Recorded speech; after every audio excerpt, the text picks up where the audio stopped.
Tom worked as a waiter on a massive space station that floated quietly between star systems. The station was called Harbor 9, though most people simply called it the hub. Ships from hundreds of worlds arrived every day. Some were small and old, others huge and shining. The station never slept. Lights stayed on at all hours, doors slid open and closed without pause, and voices in many languages filled the air. Humans were not important here. They were allowed to live and work on the station, but no one really noticed them. Most humans had small jobs. They cleaned floors, carried cargo, repaired walls, or served food.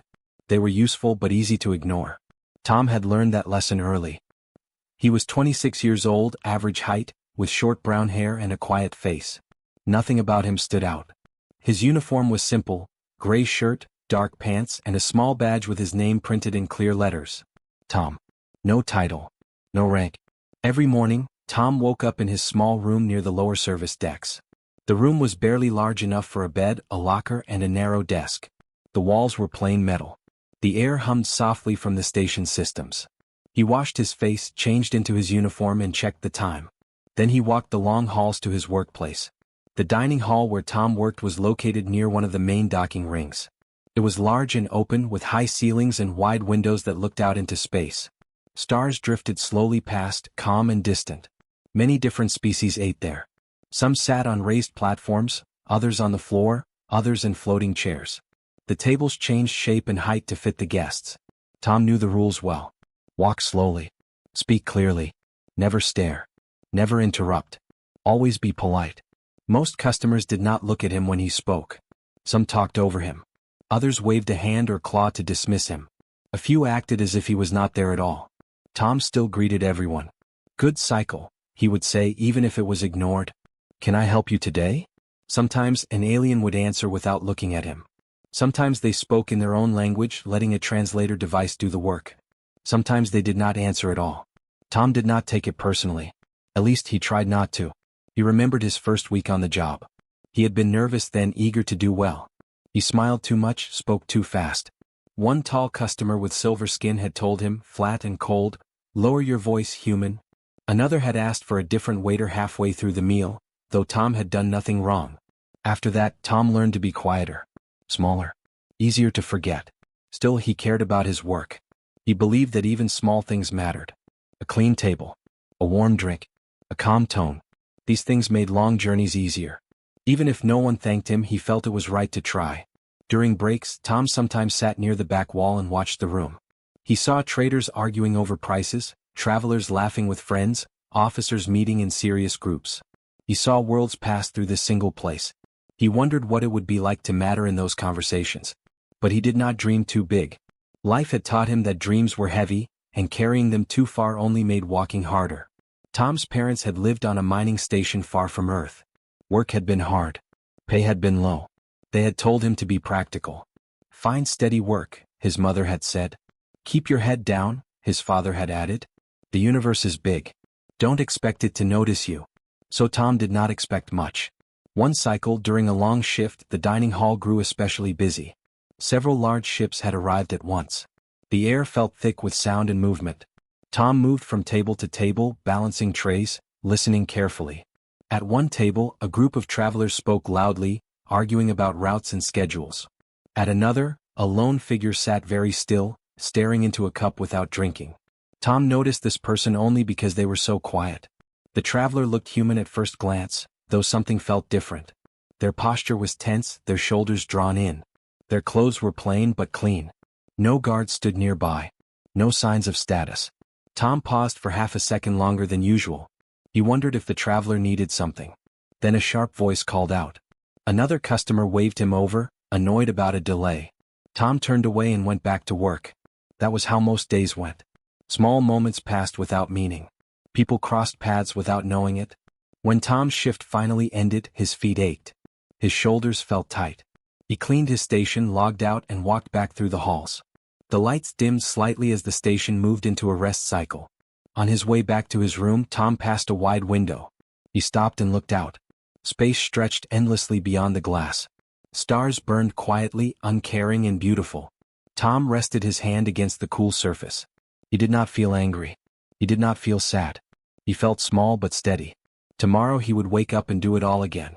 He would serve food, speak politely, and be ignored. He would do his job well because that was who he was. Tom did not know it yet, but the universe had noticed him already. He just didn't know where to look. The shift began like many others. The dining hall lights were set low, meant to calm travelers who had just arrived after long jumps through space. Soft sounds filled the room, quiet voices, the hum of machines, the slow movement of tables adjusting to different guests. It was a quieter cycle than usual, the kind Tom liked best. Tom moved steadily between tables, his steps practiced and light. He carried a tray with warm cups and small plates, careful not to spill. Most of the guests barely noticed him. Some nodded without meeting his eyes. Others spoke into devices or stared at glowing screens. Tom did his job without complaint. That was when he saw her. She sat alone at a small table near the far window where fewer people chose to sit. Space stretched wide behind her, dark and endless. She did not touch the menu display in front of her. Her hands rested around an empty cup. Her shoulders were tense, and her gaze drifted, unfocused, as if she were somewhere else entirely. Tom slowed without meaning to. The traveler looked human, clearly human. Brown hair pulled back simply. Plain clothes, worn but clean. Nothing about her suggested wealth or power. But there was something else, an air of tiredness that went deeper than a long trip. It was the kind of tired that came from carrying too much alone. Tom had learned not to stare. Still, he noticed the small things. The way she flinched when a loud group laughed nearby. The way her fingers tightened around the cup even though it was empty. The way she did not look up when others passed. He told himself to keep moving. There were other tables waiting. Other orders to take. But his feet slowed anyway. Tom checked his tray. He had fresh water. The station filtered it carefully, adding minerals for humans. It was simple, but it mattered. He approached the table carefully, stopping at a respectful distance. "Good cycle," he said softly. The woman did not respond at first. Then she blinked as if waking from a dream and looked up at him. Her eyes were tired but alert. "Oh," she said. Her voice was quiet. "Sorry? I didn't hear you." "That's okay," Tom said. "Can I get you something to drink?" She hesitated. "Just water, please." Tom nodded and set the cup down gently in front of her. He made sure not to rush. Not to make her feel hurried. "Thank you," she said after a moment. "You're welcome." Tom waited, unsure if he should leave. Normally he would. That was the rule. But something held him there. "If you need anything else," he added, "just let me know." She looked at the cup, then back at him. "Actually," she said slowly, "could you just leave it here for now?" "Of course," Tom said. He turned to go, but her voice stopped him again. "I'm Sarah," she said. Tom turned back, surprised. Guests rarely shared names. "I'm Tom," he replied. There was a pause. Not uncomfortable, but quiet. "You look like you've had a long trip," Tom said carefully. Sarah let out a small breath that sounded almost like a laugh, but without humor. "You could say that." Tom nodded. He did not push. He had learned that listening mattered more than questions. "I'm not really hungry," Sarah continued after a moment. "I just needed somewhere to sit." "That's fine," Tom said. "You can stay as long as you like." Her shoulders relaxed slightly at that. As Tom stepped away, he found himself glancing back more than once. Sarah drank the water slowly as if grounding herself. She stared out at the stars, then down at her hands. Later, when Tom returned to check on other tables nearby, Sarah spoke again. "Do you work here every cycle?" she asked. "Yes," Tom said. "Most cycles." "Does it ever get loud for you?" she asked, gesturing slightly at the room. Tom considered the question. "Sometimes. But I've gotten used to it." She nodded as if she understood more than he had said. "I'm not used to places like this," Sarah said. "Too many people. Too many eyes." "You chose a quiet spot," Tom said gently. She gave a small smile. "I noticed that." Minutes passed. Tom did not rush her. He checked other tables but always returned to make sure her cup was full. Each time Sarah seemed a little less tense. Eventually she spoke again. "Can I ask you something?" "Sure," Tom said. "Do you ever feel invisible?" she asked. The question caught him off guard. He thought about lying. About giving a polite answer. Instead he told the truth. "Yes," he said. "Most of the time." Sarah looked at him, really looked at him. Her expression softened. "I thought so," she said. "You're good at noticing things." Tom wasn't sure what to say to that. They sat in quiet conversation after that. Not constant talking, just small moments. Sarah spoke about traveling alone. About moving from place to place without feeling settled. She did not share details and Tom did not ask. Tom listened. He did not judge. He did not interrupt. He did not try to fix anything. At one point, Sarah's hands began to shake slightly as she held her cup. Without thinking, Tom brought a small plate of food and set it down. "You don't have to eat it," he said. "But it might help." She stared at the plate, then nodded slowly. "Thank you." She took a few small bites. Color returned to her face. "You didn't have to do that," she said. "I wanted to," Tom replied. The words surprised even him. He had meant them. As the cycle wore on, the dining hall grew quieter. Tables emptied. Lights dimmed further. Sarah stood at last, gathering her things. "I should go," she said. "Take care," Tom said. She hesitated, then extended her hand. "Thank you, Tom. For seeing me."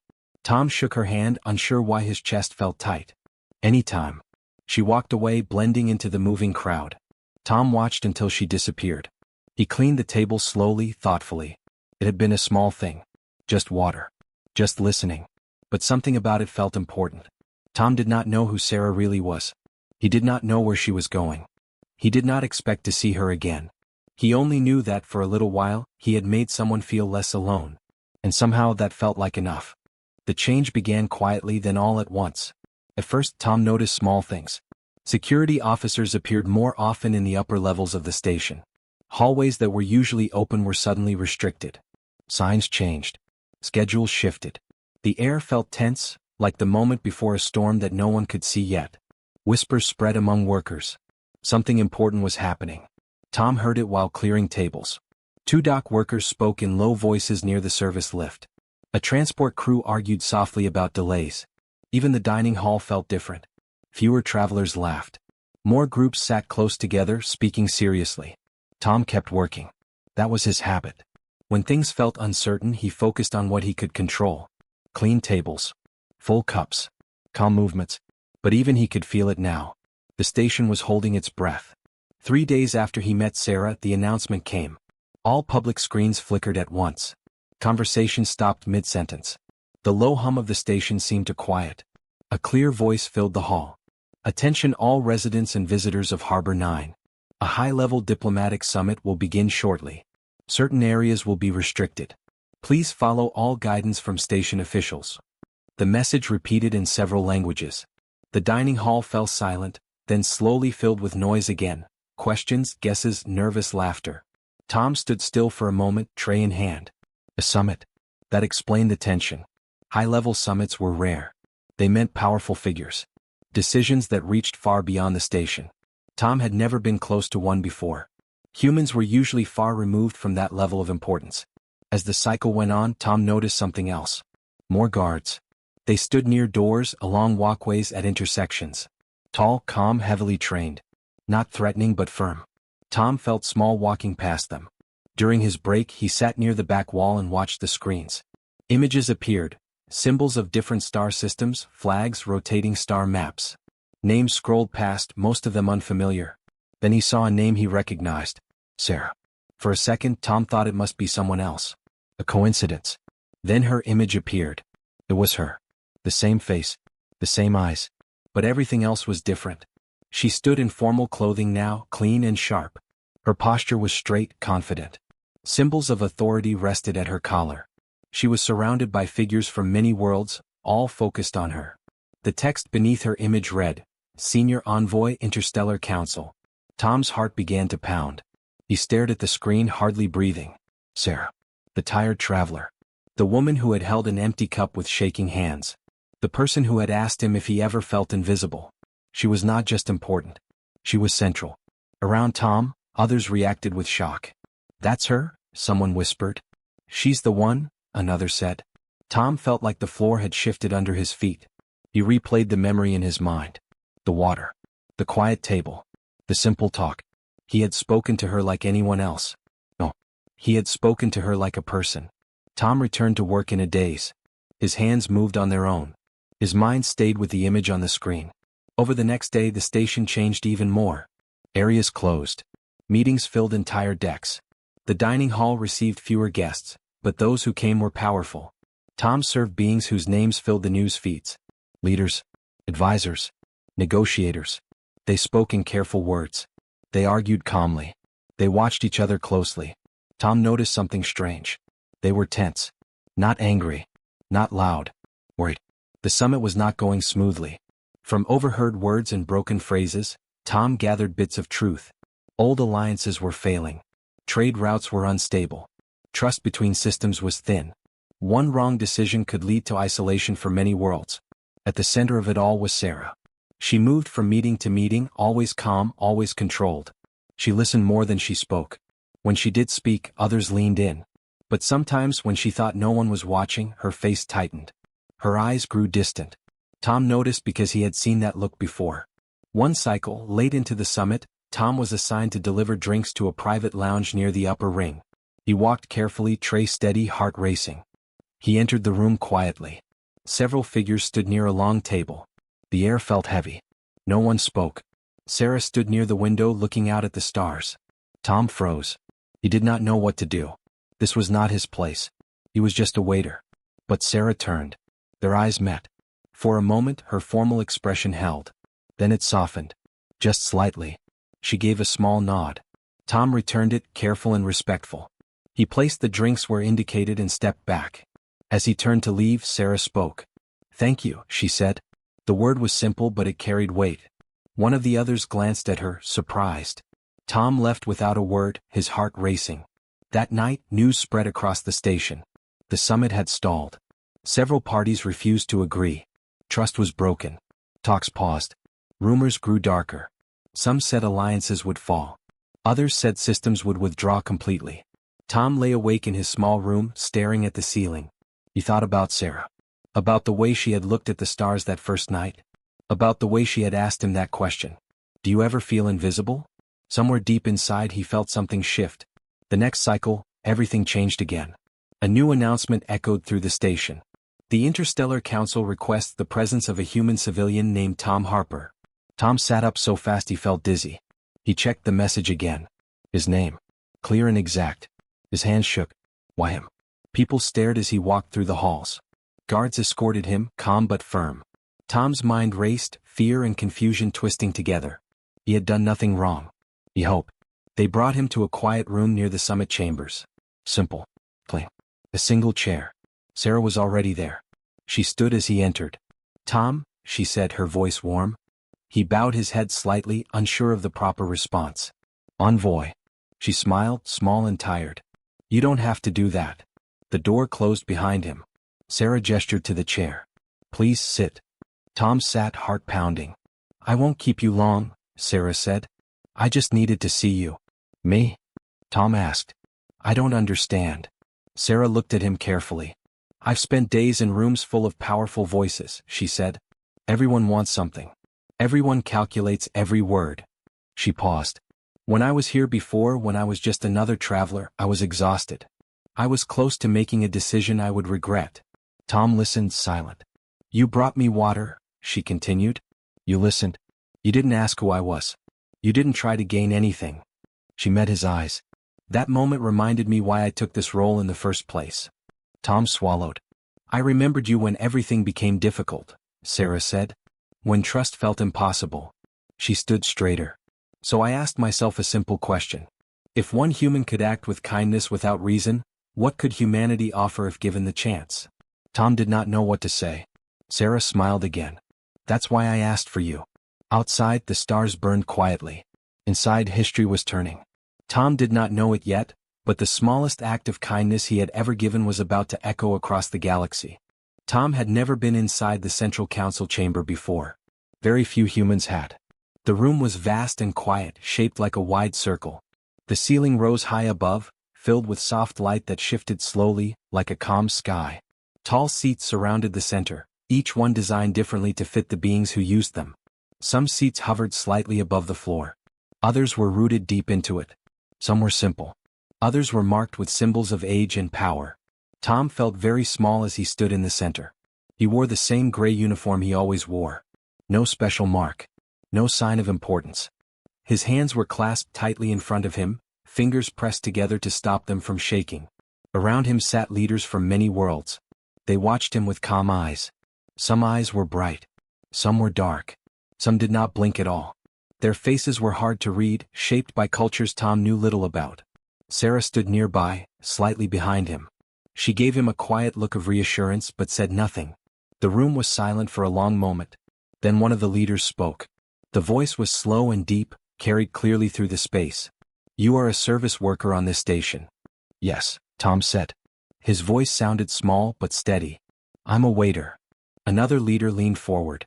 "You were not aware of who the envoy was at the time." "No," Tom replied. "I wasn't."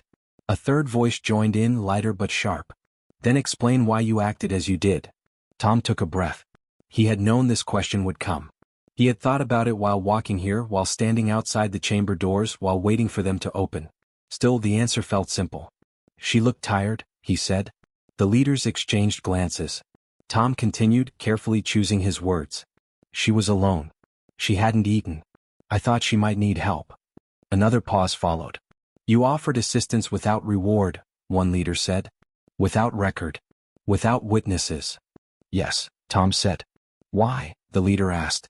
Tom hesitated, then spoke honestly. "Because it felt right." The room grew very still. Some of the leaders shifted in their seats. Others tilted their heads, studying him more closely. "That is not an answer based on logic," one of them said. Tom nodded. "I know." "Not on strategy," another added. "Yes," Tom agreed. "Not on benefit," a third said. Tom looked up, meeting their gaze. "No." Sarah stepped forward slightly. "That is exactly the point," she said. She turned to face the leaders. "We sit here discussing trust, alliances, and future stability. We speak of systems and numbers. But trust does not begin with numbers. It begins with moments." She gestured gently toward Tom. "He had no reason to help me. He did not know who I was. He gained nothing. And yet, he chose kindness." One of the leaders folded their hands. "Kindness is not power." Sarah met their gaze calmly. "It is when it is real." The discussion continued. Questions came from many directions. They asked Tom about his life, his work, his people. "What do humans value?" one leader asked. Tom thought for a moment. "We value being seen," he said. "And seeing others." Another asked, "What do humans do when they are afraid?" Tom answered honestly. "Some hide. Some fight. Some try to help." "And you?" a voice pressed. Tom swallowed. "I help when I can." The leaders listened. Not all of them were convinced. Some were cautious. Some skeptical. But something had changed. They were listening. Sarah spoke again, her voice calm but firm. "Humans have lived on the edges of this galaxy for a long time. They have been overlooked because they lack dominance. But they also lack hunger for control." She paused. "That makes them valuable." The chamber filled with quiet discussion. Words flowed back and forth, careful and measured. Tom stood still, his heart beating fast. He felt like he was standing between worlds. At last, one of the senior leaders raised a hand. The room fell silent. "We will reconsider humanity's role," they said. "Not as labor, but as partners." Tom felt his breath catch. "This decision is not based on strength," the leader continued. "It is based on trust." Sarah looked at Tom and smiled. The meeting ended soon after. The leaders departed, one by one, deep in thought. When the room was nearly empty, Sarah approached Tom. "You did well," she said softly. "I just told the truth," Tom replied. She nodded. "That's why it mattered." As Tom left the chamber, walking back through the long halls, he felt something new. He was still just Tom. Still human. But the way the station looked at him had changed. Not with awe. With respect. And that, he realized, was far more powerful. The station felt different after the council meeting. Tom noticed it the very next cycle. People looked at him longer. Not with curiosity and not with fear, but with quiet interest. Guards nodded when he passed. Supervisors spoke to him more carefully. Even travelers who once ignored him now paused, as if unsure how to act. Tom did not know how to feel about it. For a short time he returned to his old routine. He picked up his serving tray. He walked the familiar paths through the dining hall. He greeted guests with the same calm voice. He cleaned tables and refilled cups. But something had changed inside him. He noticed more now. Not just tired faces but hopeful ones. Not just loud voices but nervous ones. He realized how many people passed through the station carrying silent weight. And he realized something else. People were watching him. One cycle, while he stood near the service counter, a woman approached him. She wore simple clothes, but her posture was confident. "You're Tom?" she said. Yes, he replied. I'm Anna, she said. I work with intersystem coordination. Tom blinked. I'm just a waiter. Anna smiled. Not anymore. She explained slowly, carefully, as if she did not want to overwhelm him. The council had made a decision. Humans would be invited into new roles, not as leaders of force but as guides, listeners, and mediators. Humans would help connect worlds that struggled to understand one another. Why humans? Tom asked. Anna's smile softened. Because you listen when no one is watching. The word stayed with him. Soon messages began arriving. Human workers across the station were called into meetings. Not demands. Invitations. Some were offered training. Some were asked to join joint teams. Some were simply asked to speak. At first, many humans were afraid. They had learned to stay quiet. To stay small. Tom felt that fear too. One evening, he stood alone in his room, looking at his uniform folded neatly on the bed. He had worn it for years. It was safe. Familiar. On his desk lay a small device newly issued. It held his invitation. Observer and Liaison Harbor 9. He sat on the edge of the bed for a long time. He thought about his parents. About his quiet life. About the dining hall and its endless noise. About Sarah holding an empty cup and asking a simple question. He stood up. The next cycle, Tom did not report to the dining hall. Instead, he walked to a different part of the station, one he had never entered before. The walls there were brighter. The halls were quieter. Voices carried less urgency, more thought. His new role was simple at first. He sat in rooms where groups struggled to agree. He listened. He asked gentle questions. He repeated what people said slowly, clearly, until they heard each other. Sometimes nothing changed. Sometimes everything did. Tom learned that many conflicts were not about power but about fear. About being ignored. About not being understood. Humans, it turned out, were very good at understanding that. Weeks passed. Then months. Human names began appearing in places they never had before. Not as commanders. Not as rulers. But as trusted voices. The galaxy adjusted. Trade routes reopened. Talks resumed. Tensions softened. Tom traveled to other stations. Other worlds. Each place was different, but the pattern was the same. People expected little from him at first. Then they listened. Then they trusted. One day, as Tom stood on a quiet platform watching ships depart, Sarah joined him. You've come a long way, she said. Tom smiled. So have you. She looked out at the stars. Do you ever miss it? The quiet work? Sometimes, Tom admitted. But I think this is just another way of serving. Sarah nodded. That's why it works. Below them, humans and non-humans moved together, working side by side. No one raised voices. No one stood above the others. Tom thought about how close he had been to remaining invisible forever. All because of one small choice. He took a slow breath. The universe was still big. But now it noticed,